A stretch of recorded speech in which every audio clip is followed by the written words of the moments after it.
guys, welcome back to another video. Today we will be showing you a giant cinnamon roll recipe. Now we haven't got a cinnamon roll recipe by ourselves, so we went online and found it and here is where the link to where we found it, delish.com, and this is where we found it. And you can go.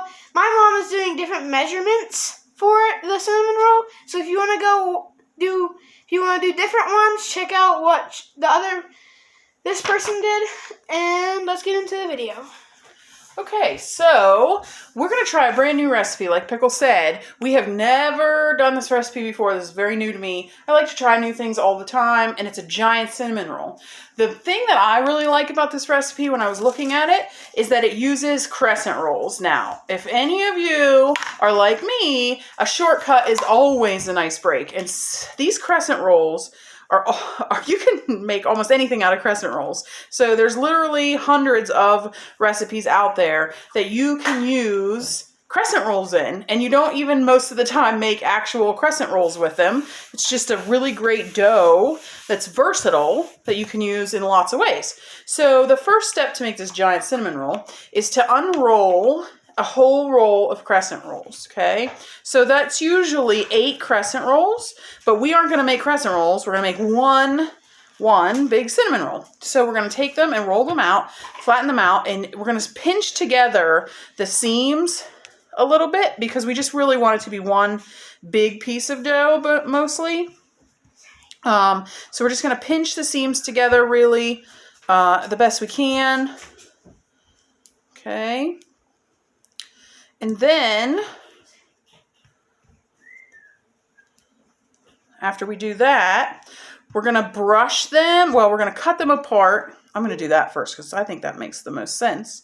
Long ways, so that we have 2 long, narrow strips of dough. Okay, so they're already kind of separated in the middle, so I didn't link those up I didn't put those seams together so that we could easily separate them, okay? So the next step is always a favorite. I'm going to put cinnamon and sugar on each one, just sprinkle cinnamon and sugar over them, and then I'm gonna brush them with butter. The reason that I'm not really giving you measurements today is because I only had 2 crescent roll containers in my fridge. And so sometimes we have to work with what we got, right? The recipe on the website uses 3 crescent roll rolls. So my cinnamon roll will not even be as big as the regular recipe calls for. But I only had 2, so that's what we're gonna go with today. And it should still be plenty for the 3 of us to share for breakfast tomorrow morning. So if we can wait that long. So I have now taken 1 roll of crescent rolls, and if you can see, hold on, they are right here. You can see them, okay, and I've separated them so that there are 2 long, narrow strips, okay? So now I'm gonna sprinkle cinnamon and sugar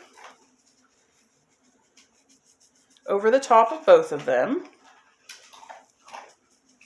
Just a nice coating, nothing crazy. You don't wanna do it up too big because you're gonna add more in a little while anyway. So just a nice coating over it all, okay? Then we're gonna take our melted butter and we're gonna brush it on there. Who in the world doesn't like cinnamon, sugar, melted butter? If those are 3 things in a recipe, sign me up. I don't see how we could possibly go wrong, right? Once again, there are tons of recipes out there with crescent rolls. So if you've got some in the back of your fridge, break them out, start searching up different ideas. I went back and forth between a few different ideas for today with these crescent rolls. It was hard to pick. But in the end, the cinnamon roll idea won out just because it sounded like a great treat or a great breakfast tomorrow. Either way. Okay, so now we've put our cinnamon sugar on them and we've brushed them with butter. Now we're gonna roll them up lengthwise. Okay, so that you have a long, narrow roll. Pickle? I'm trying to get my assistant back. He ran off on me. Oh, here he comes. Would you pass me that skillet on the oven over there? The stovetop? The black one? Please? This? Yep. No, the little one. The little round one. The skillet. It's not hot. Just bring it. Yep. Okay, so I have a small skillet, okay, but this is cast iron. You can use any skillet that can go in the oven. That means that it can't have like a textured, rubberized or any type of handle that might melt in the oven. If you don't have a skillet that will go in the oven, then it might be better for you to use a round casserole dish if you have something like that. Okay, so that's probably your best bet. Now, I'm going to use this cast iron skillet because you can put the whole thing in the oven and it's totally fine. Plus, cast iron is just awesome. So I sprayed it with Pam spray just to make sure. And I have my first roll, right? A nice long roll of cinnamon roll. Now I'm going to put it inside and I'm going to start to roll it up like a spiral. So if you think of what a spiral looks like, sometimes you see spiral seashells. It goes around and around. That's what I'm doing. So that was my first one. Now I'm going to roll the second one just the same in that nice long snake look-like roll. Okay. Oh my gosh, and when this part's done, we put it in the oven, we're going to make icing, like a cream cheese icing for the top. Oh my gosh, it's going to be so good. I'm excited. Okay, so here we go. Now we're just going to keep rolling it up around in that spiral shape. That's really all our goal is. To make a nice, long, pretty tight spiral, okay? All right, great. Now I have to do one more roll of crescent rolls. Now, I would love to know how you open your crescent rolls. I personally just rip the paper off and then whack them on the counter until they explode. But it always, every single time, no matter how many times I've done it, makes me jump. I don't know about you guys, but I would love if you would share with me how you open your crescent rolls. Do you just whack them off the counter? Do you throw them on the floor until they explode? Does it scare you? Does it not bother you? I'd love to hear about it.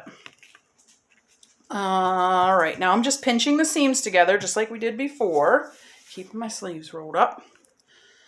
If you need to, like I have a little dish of flour here, if you need to flour your counter a little bit so that the dough doesn't stick, you can do that. I did throw a little bit down at first,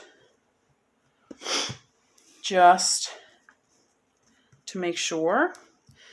And as always, the very first thing we did before we turned on our video camera was washing our hands, right? So you should definitely be doing that and doing that in between steps if you touch face as often as possible. Okay, now we're back to our cinnamon and sugar. Okay, like I said before, just a nice coating. Doesn't have to be enough to choke a horse or anything, if you've ever heard that saying. My parents and my grandparents used to say that all the time. Enough of something to choke a horse. I don't know why. Okay. Put a little more on there. Right? Right. Why not? Okay, then we're going to brush some more butter on it. Our butter over here. Yeah.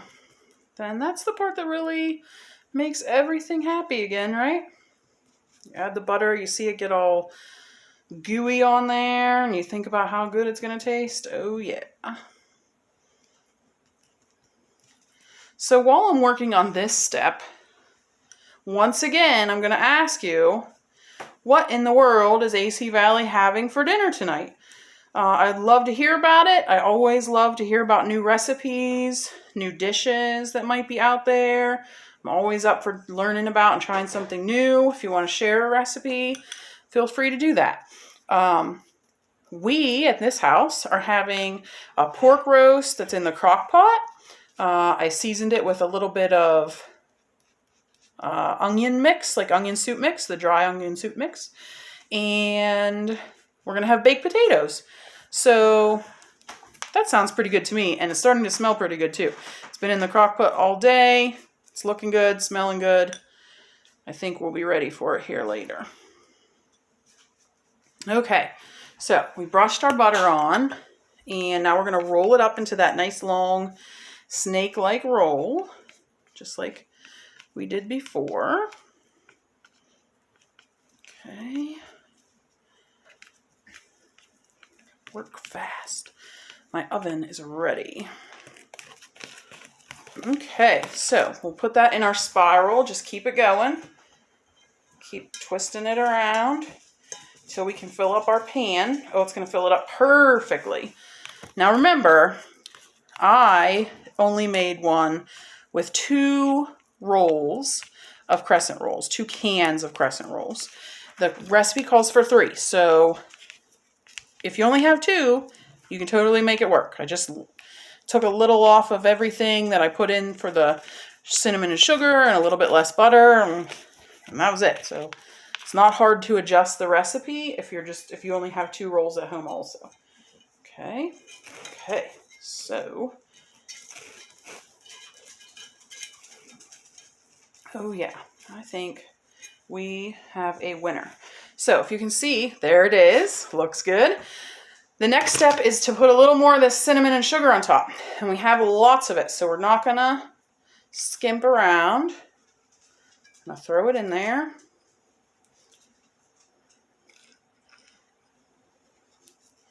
Now, when you're mixing cinnamon and sugar together, don't go half and half. So if it says like 3 tablespoons of cinnamon sugar, don't do a tablespoon and a half of sugar and a tablespoon and a half of cinnamon.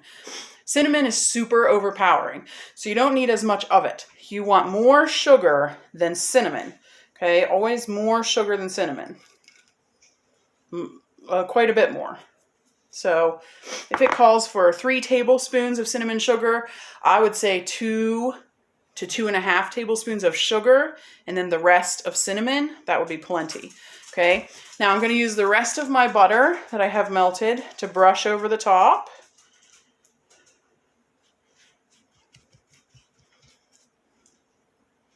Get everything all buttered up and delicious.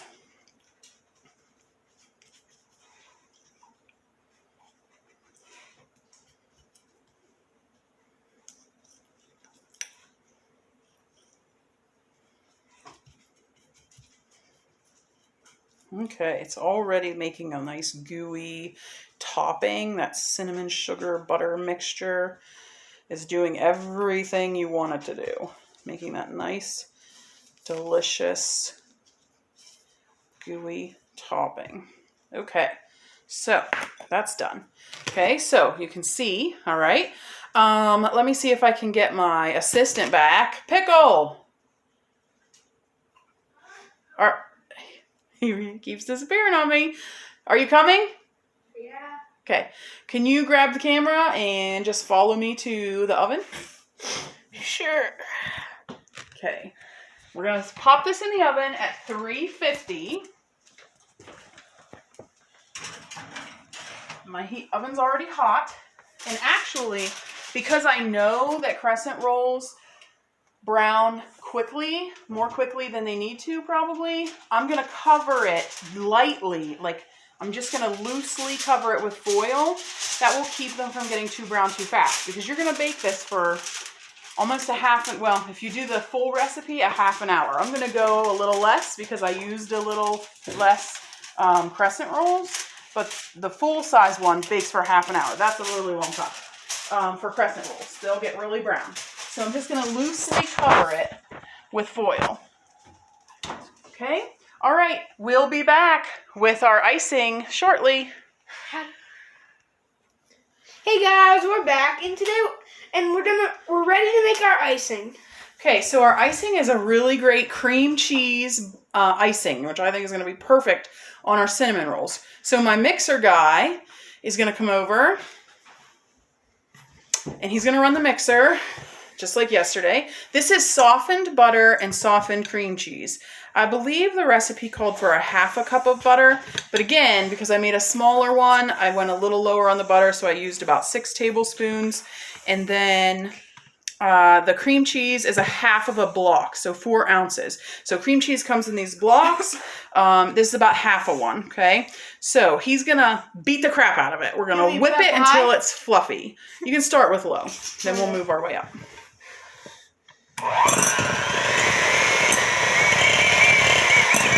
Okay, turn it up. There we go. You can go higher.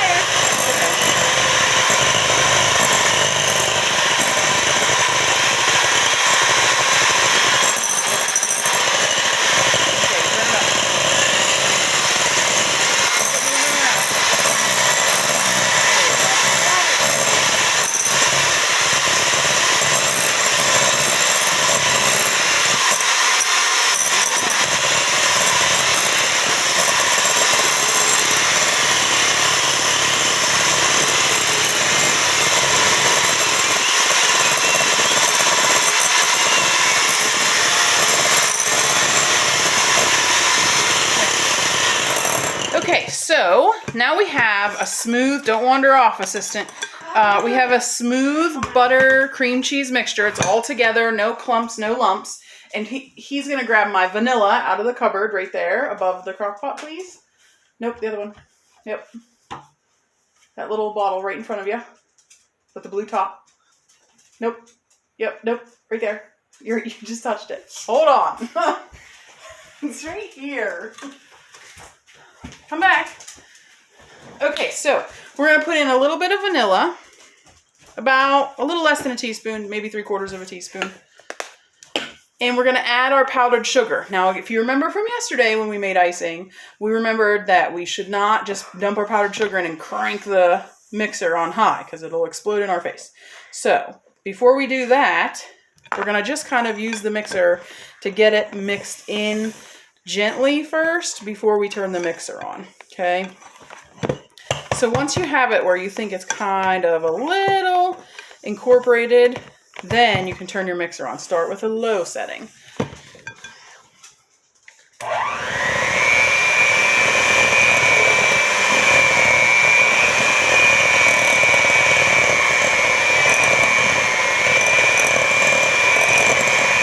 It's looking very good. A little bit. Okay, so we're going to pause. So turn it off just real quick. I'm going to scrape down the sides just like we did yesterday when we made our icing to get it all in. And then we're going to turn the mixer back on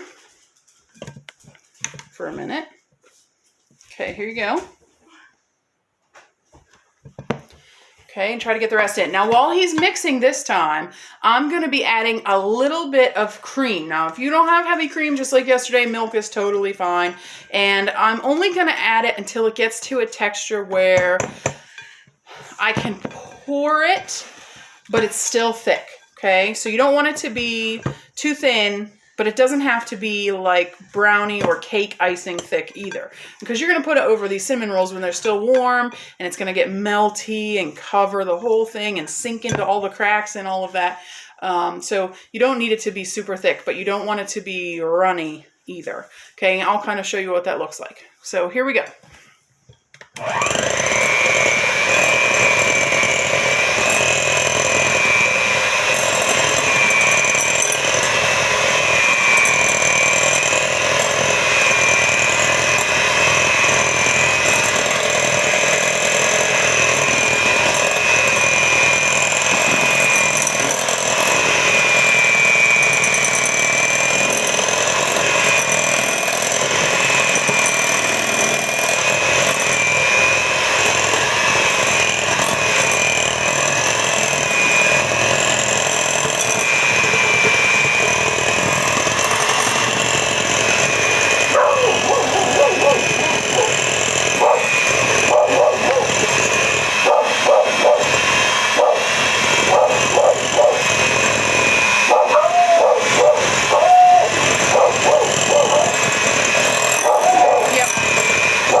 Okay, so now we have a nice icing that is not so thick. See how it kind of is easily dropping off of my spatula? And when it hits that warm cinnamon roll, it's going to melt and be gooey and amazing. And I bet it tastes amazing too. So as soon as our cinnamon rolls are done and they cool down for about 10 minutes, we'll pour this stuff on top or spread it on top, and we'll see you then. Peace.